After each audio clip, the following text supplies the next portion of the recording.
Let me explain how it all began. We believed we were alone out here.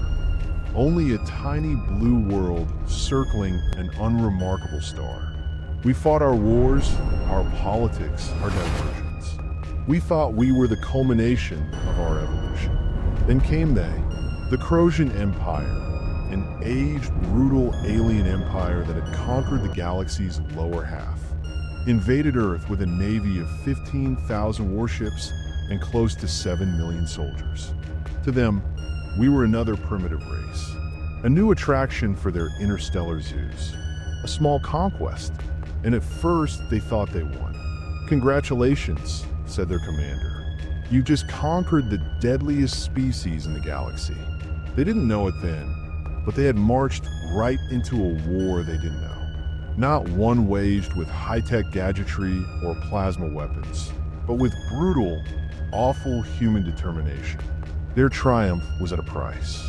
73% of their entire invasion force perished. Let that penetrate. They marched in thinking to overwhelm us with superior firepower. But what they encountered instead was something they hadn't anticipated. They witnessed humans, small, weak, unarmed, charging headlong in a plasma fire. No shields, no energy rifles, nothing but determination and desperation. With every 100 of us that perished, one would manage to close the distance enough to toss a grenade. Basic perhaps, but effective.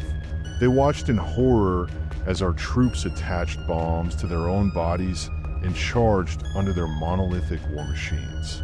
We destroyed 30-meter-tall walkers with nothing but guts and combustion. It didn't make sense to them. Why would we do that? Why would we continue fighting? And the reason was simple: freedom. We weren't just fighting to survive. We were fighting for something greater than ourselves. And to the Crosians, this was entirely foreign. Their intelligence agents complained that we possessed no sophisticated military equipment. Most of our technology was centuries outdated. And yet, we were winning battles by sheer determination and anarchy. Even after our orbital bombings reduced our cities to rubble, we didn't quit. The governments might have signed the surrender papers, but the people didn't. We disappeared into forests, into the subways, into shadows. They refer to it as guerrilla warfare. We knew it as never giving up. The Crosians soon found they didn't win anything. They possessed the skies, the networks, the cities, but they couldn't possess the people. Their soldiers were ambushed every hour, their vehicles wrecked, their patrols eradicated, so they convened in silence. And for the first time in the 8,000-year history of the Crosian Empire, they contemplated something they never had before: negotiation. They had 3 options. 1, complete planetary genocide. But they wanted our planet whole, and they needed live specimens. 2, ship 30 million more troops in the next decade. But their empire couldn't sustain another war of this magnitude. 3, negotiate with us. And that's what tipped everything. Because despite their commander's objections, despite their emperor's tantrums from thousands of light years away, the Crosian High Admiral gave the order. "Give me a communication line. I want to talk to the humans." Why? Because we weren't animals. We weren't primitives. We were something different, something they hadn't encountered on 1,000 worlds. And in only 2 weeks of fighting, we taught them fear. I'll never forget what I saw that day. A human soldier, bleeding, one limb missing, was crawling through the muck towards one of our carriers. He was as good as dead, and still he moved, inch by inch, just to put an explosive underneath the chassis. I recall thinking to myself, what kind of species does that? And the only response that came back, the most deadly kind, because we hadn't simply invaded their world, we had outraged it. 3 rotation cycles after that, I was standing on the bridge of our command ship, looking over a transparent wall at a group of humans. Because of the risks involved, we maintained an atmospheric buffer between them and us. Their delicate biology couldn't survive the methane content of our atmosphere, and they found their oxygen-rich air revolting. But it wasn't necessary. The tension in the air cut through every barrier. She was led by a human woman named Admiral Patel. Her posture was straight, stiff, and her face unreadable. Her complexion was darker than some of her crew, and black hair, streaked with silver, bordered her stern visage. She was short for a Crosian, and she was not as well-muscled as most Crosians. However, something in her stance, something unyielding, made my antennae quiver. "Admiral Vorzak," she replied, voice chilly and crisp through the translator. "Your offer to negotiate has been received. But I must tell you, I only speak for the United Earth Defense Coalition. Numerous human divisions still do not recognize your right to exist, much less negotiate." I couldn't resist. I laughed, a mechanical, chittering sound.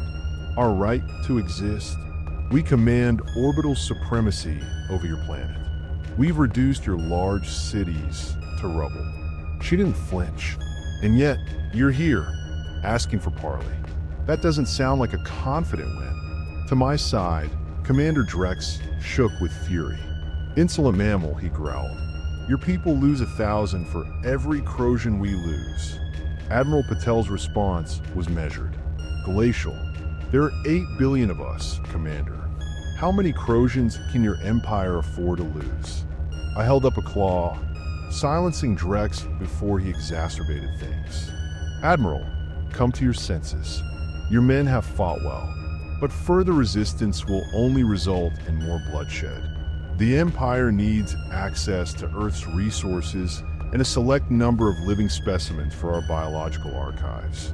Cooperate, acknowledge Crosian authority, and we can finish this without further slaughter." She smiled, but it wasn't warm. Caxi, our intelligence officer, had cautioned us against this look. It could be amusement, anger, or both. "Living specimens," she said again. "You mean slaves? And by resources, you mean our world." She moved closer to the barrier. "We have experience with conquerors, Admiral. It tends to end poorly for them." And then one of her officers, a young human named Colonel Rivera, came forward. "Admiral," he said, "may I demonstrate Jakarta to them?" She nodded. He punched a gadget, and a hologram materialized between us. The picture was blurry, rudimentary by our technology, but legible enough. I identified it at once. Jakarta, one of our first landing sites, or what was left of it. The city lay in rubble. Crosian troops, allegedly in charge, were holed up where they stood. Whenever they tried to patrol, they were ambushed, shot from windows, bombed from roofs. Civilians, or at least what we believed were civilians, came up to our checkpoints with offers of relief or food, only to blow up hidden explosives. Admiral Patel's voice cut through the silence. "This is the reality in every occupied city. You control bases, not streets. You hold orbit, not Earth. And while your soldiers cower behind fortified barricades, we're analyzing everything you leave behind. Your guns, your communications, your vessels." Colonel Rivera interjected again. 3 days ago, we broke your targeting system for your orbital bombardment platforms. Yesterday, we rolled out our countermeasures. He met my eyes. Your cruiser dominance experienced a targeting failure prior to it blowing up in orbit, didn't it? That was not a reactor problem. My blood ran cold. The dominance had been one of our strongest vessels. 8,000 Crosians perished when it was destroyed. We had declared it an internal malfunction. But now, Drex protested. "You're bluffing." But his voice was unconvincing. Admiral Patel didn't blink. She leaned forward. "Here's our offer. Withdraw, all of you, return our citizens, and set up an exclusion zone around our solar system. If you do, we won't chase after your troops. And perhaps in 50 Earth years, we might entertain formal diplomatic relations." Commander Drex blew up. "That's not a negotiation. That's a demand for surrender on our part. Patel nodded calmly. Right. I struggled to keep my voice level. The Crosian Empire never surrenders. Not in 8,000 years have we ever relinquished a conquest. Colonel Rivera produced a harsh laugh, a barking sound, a crass and bestial one. Then congratulations, because you've never battled humans before. Then a woman approached, Dr. Okafor, a civilian scientist. She placed a device on the table, and that simple act I comprehended. This was not merely a species capable of war. It was a species capable of learning. The instrument Dr. Okafor placed on the table was unremarkable, but what it contained was not. It contained a full biological analysis of our kind. Crosian DNA, respiratory organs, digestive enzymes. A whole report based on the corpses of our dead. And what the humans had learned sent shivers down my spine. They had isolated 17 Earth-derived bacteria and viruses, 17, that could be used against us tomorrow. Diseases we had no built-in defenses against. Our methane respiratory supplements, extremely combustible, easily spark with a rudimentary electrical impulse. In our starship hull composition, designed over hundreds of years to resist cosmic radiation and pressure vacuums, it corroded in hours when subjected to a run-of-the-mill Earth acid that the humans produce by the ton. I gazed at the screen, then at Dr. Okafor, who stood unruffled and assertive on the other side of the barrier. You're threatening biological warfare, I said. She remained silent. Instead, Admiral Patel came forward. We're demonstrating to you that we know you better than you know us, and our learning curve. She hesitated. It's steep.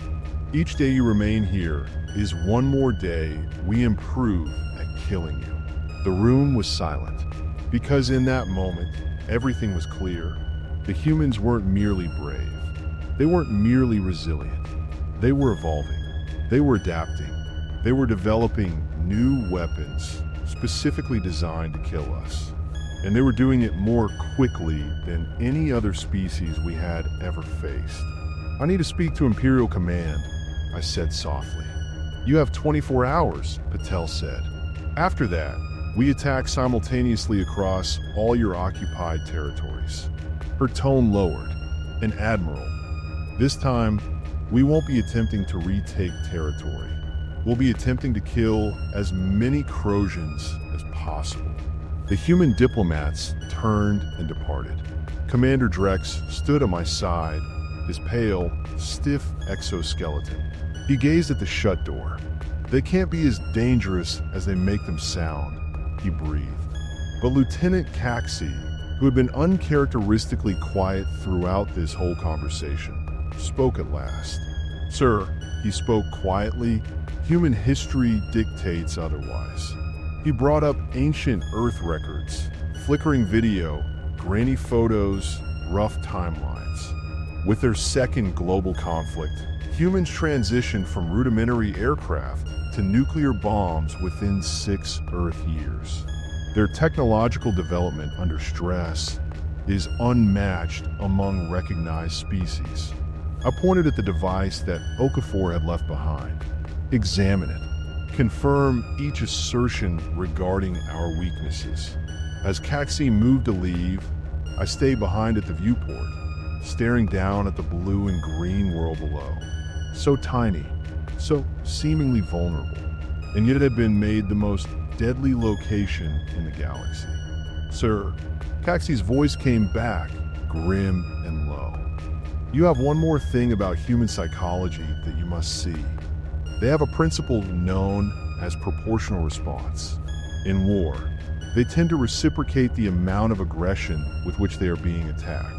But if they feel their survival is actually threatened, they won't reciprocate force. I nodded slowly. I already knew where this was going. They'll escalate.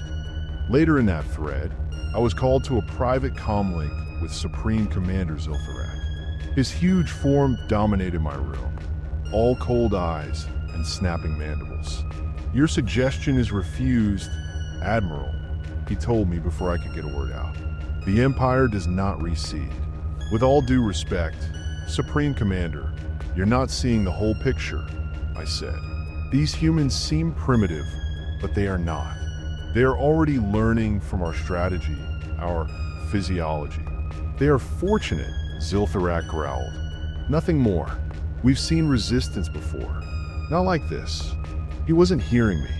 I am sending the 7th Imperial Fleet. 3,000 vessels. 20 million soldiers. This rebellion will be extinguished. I dropped my antenna in dismay. Sir, reinforcements won't cut it.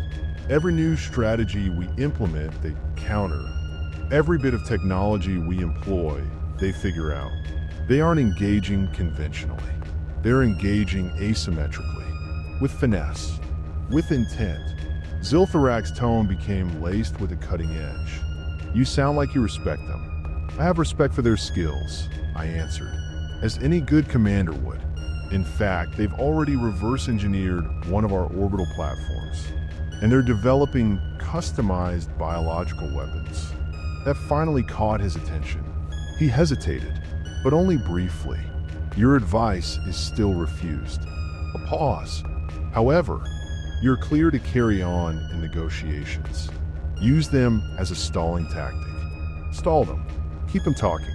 The 7th Fleet will arrive in 30 Earth cycles. And then, he was gone. I gazed at the vacant space in which his hologram had last existed. 30 cycles. How many more would perish before then? How much more of our technology would the humans replicate? How many additional weapons would they create? A gentle chime signified the return of Caxi. Enter, I ordered, my tone flat from exhaustion. He entered, clearly upset. Sir, we finished studying the human data device. Lieutenant Caxi stood before me, his mandibles quivering in discomfort. Their biological analysis is correct, he said softly. Disturbingly correct.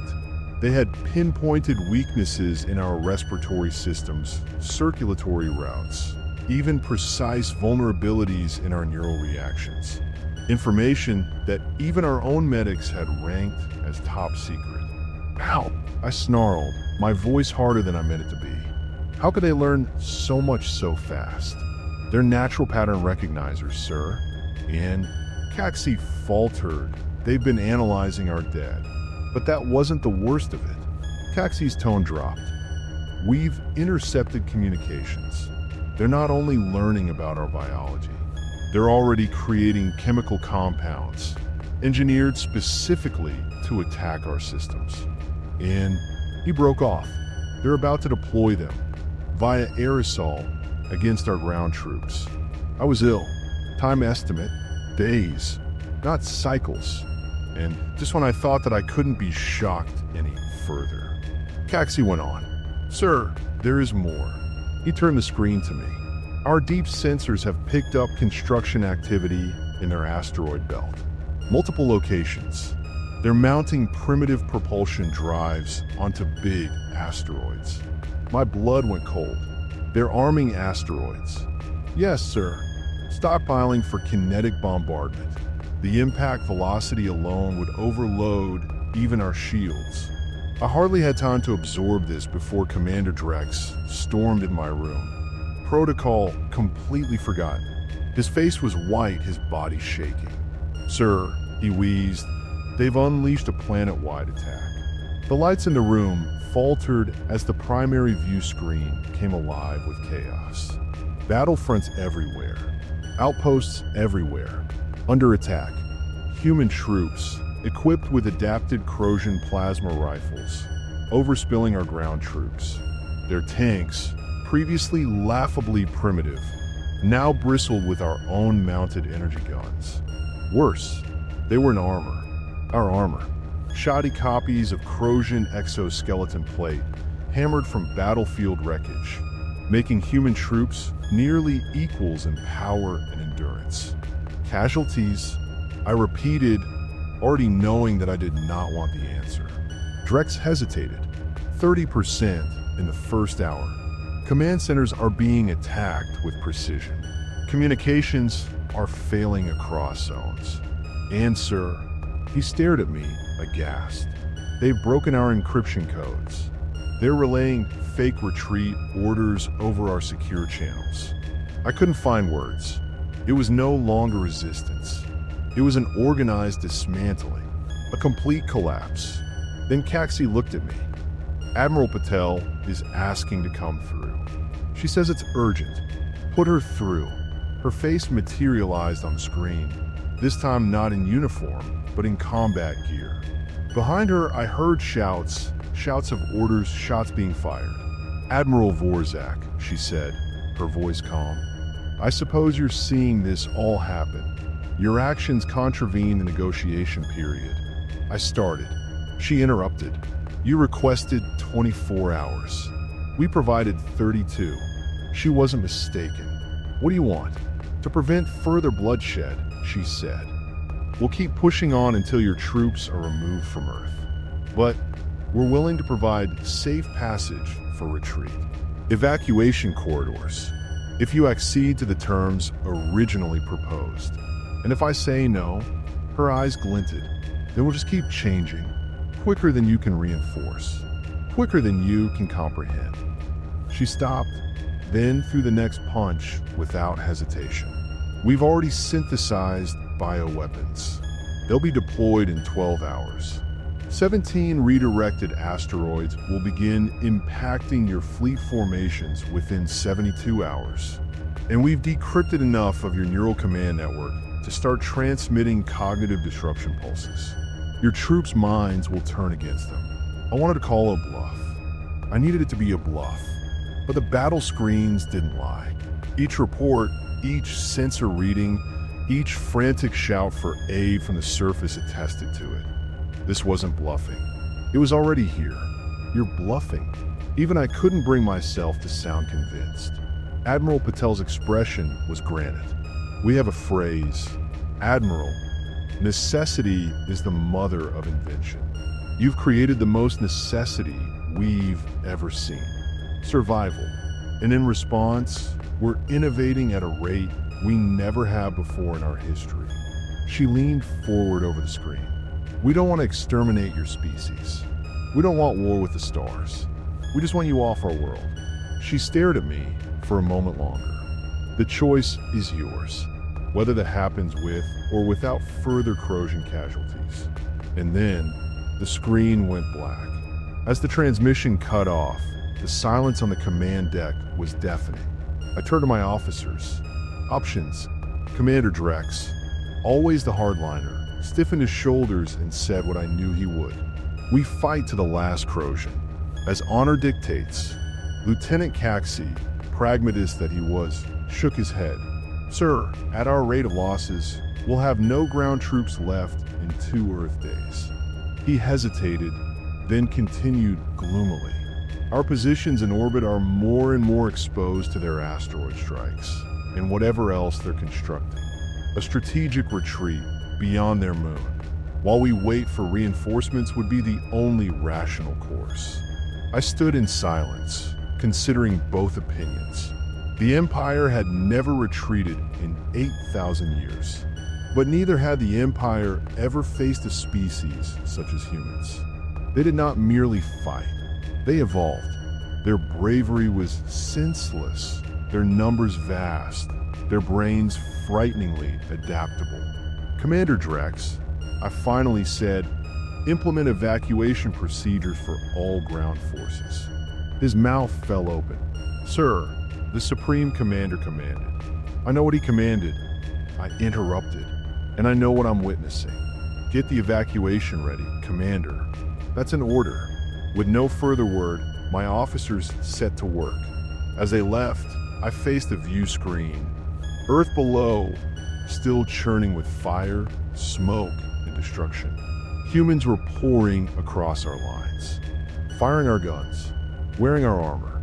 We launch our captured technology back at us with brutal accuracy. What sort of species does that? A species that refused to be conquered. A species that battle evolved. A species we just awakened to its full potential. The chamber of judgment of the Imperial Tribunal was huge and unforgiving. Its domed roof disappeared into darkness, and thousands of Crosian eyes watched down from tiered galleries. Military leaders, high-ranking officials, citizens, all castes had come to witness my trial. I stood bound in ceremonial restraints before them all. Admiral Vorzak, Supreme Commander Ziltharak's voice rang out across the hall. You are charged with dereliction of duty, cowardice in the face of the enemy, greed and betrayal of the Crosian Empire. His eyes grew slits. How do you plead? I stood firm. Not guilty, Supreme Commander. I did it to save Crosian lives and the long-term security of the Empire. Gasps ran for the crowd. No one in 8 millennia had ever called for a retreat. Truly not one who justified it in public court. Maintain the Empire, Ziltharak spat. By fleeing from savages? You gave up on our conquest, surrendered Imperial ground, ran like rabbits. I didn't even blink. I executed a planned retreat in the face of an unprecedented attack. I said, if I might, I'd like to put forward evidence to bolster that evaluation. Ziltharak snarled, but looked to the other tribunal members, then nodded curtly. Continue. I addressed my one permitted witness. Lieutenant Caxi advanced, engaging the central holo display. The human species, I started, exhibited adaptation rates unseen in any other Imperial contact. The display flashed to life. Invasion footage illuminated the air around us. Humans employing reverse-engineered Crosian rifles. Ships equipped with our energy cannons. Troops in improvised armor, advancing with Crosian strength. Within weeks, I told them, they had mapped out our biological vulnerabilities and crafted countermeasures designed to our physiology. They learned faster than we could adapt. Every benefit we had was neutralized or turned against us. The succeeding images elicited gasps from the crowd. Weaponized pathogens swamping Crosian bunkers. Warships taking desperate evasive action to avoid asteroid attacks. Communication lines hijacked. False orders causing confusion throughout our forces. They weren't just fighting back. I told him. They were creating an army engineered to destroy us. They were weaponizing their entire world. Microbes, minerals, atmosphere, and space. I waved my hand again. Caxi presented intercepted communications, evidence of their asteroid drive project, their lab reports on artificial toxins. Their captured neural interference signals. I addressed the tribunal. Had we remained, the 7th Fleet would have found nothing but charred remains, and a human species in full readiness for space combat, with our technology in their possession. There was a stunned silence, until Ziltharak snarled. Speculation. Ziltharak interrupted me halfway through a sentence. You do not know what might have occurred. I maintain my voice level. With all due respect, Supreme Commander, we do. I spoke to Lieutenant Caxi. Show post-withdrawal intelligence. The holographic display in the middle changed once more, this time presenting to us what we had seen in our far-flung probes since departing Earth. The sights were breathtaking. Orbital defense platforms, built out of recovered Crosian debris, now encircled the planet. A rudimentary but expanding early warning system stretched all the way out to their outer rim of their solar system. In the belt, human crews had opened up mining operations and gone on attaching propulsion drives to transform them into defensive and offensive kinetic weapons. They had even incorporated pieces of our FTL comm system, connecting every station, ship, and military unit into a rough but effective interplanetary defense network. All of this, I said, pausing for emphasis, in just 3 Earth months. 3. They've done what would take decades, and they're still going faster. I broke my silence. Our xenopsychologists now predict humans can develop independent FTL travel in 5 years. Not 50. The tribunal chamber fell silent. Even Ziltharak's antennae quivered in discomfort. But worse is what, I went on, isn't their technology. It's their cohesion. When we got there, Earth was split. Dozens of rival nation-states, tribal ideologies, political factions. Now, they were one, united in the memory of fire, united in the horror of invasion, and bound together with one clear-cut goal: make sure no extraterrestrial race can ever harm them again. One of the members of the tribunal finally broke his silence. You don't make a very reassuring picture, Admiral, but it still doesn't tell me why you didn't hold out for reinforcements. I straightened up a bit, refusing to be weak, because the longer we lingered, the faster they adapted. And with each passing hour, Crosians perished. The Seventh Fleet would have arrived to find not just an occupied planet, but a human species that had fully integrated our weapons and was ready to meet us in orbit. We would have lost the entire fleet. Then I turned directly toward Ziltharak, voice steady and unflinching. I withdrew not out of cowardice, but strategic necessity. The Empire has conquered over 3,000 species across 7 galaxies. We've seen fearsome enemies before, but never like this. Caxi pulled up the next batch of images, montage of different alien species we had encountered. The images changed. Humans, attacking without armor, redeploying our guns, changing with each loss. They take on characteristics we've seen in isolation in other races, I said. The swarm ferocity of Rex, the adaptive thinking of the Meridian, the selfless determination of the Kaldar. But humans put them all together. The last image appeared on the screen. A human child, sitting among the rubble, cradling a broken piece of Crosian technology, rotating it, already in the process of disassembling it, already gaining understanding. I spoke softly. This is possibly the most unsettling thing of all. Human young are taught to ask questions, to destroy things, to test.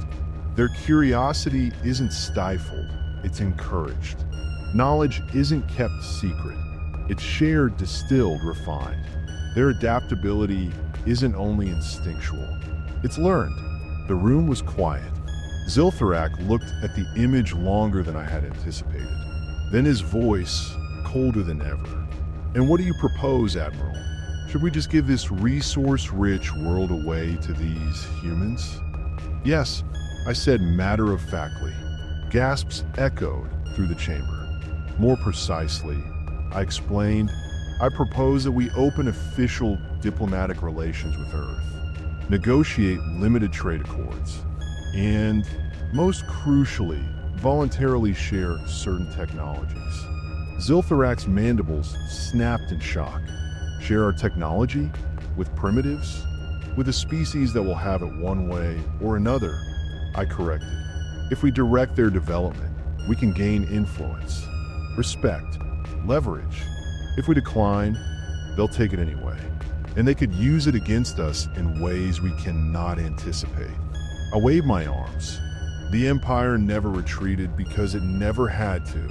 It never bargained with a defeated foe because no defeated foe has ever remained a threat. But humans, I stopped. They're different. They don't think like us. They don't fight like us. And most of all, above anything else, they don't learn like us. There was a deep silence that followed, the kind that seeps into your bones. Then Ziltharak rose. Admiral Vorzak, this tribunal will now deliberate. You will remain in custody until our judgment is given. I nodded once. When the Imperial guards took me out of the chamber, I walked by Caxi. He leaned in close enough to whisper, "The Empress has personally shown interest in your situation, sir. She's reading the human data personally. And for the first time in numerous cycles, I experienced something I hadn't felt in quite some time. Hope. If this glimpse into humanity's defiance inspired you, Don't forget to like, subscribe, and activate the notification beacon. There's a whole universe of stories waiting, and this is just the beginning.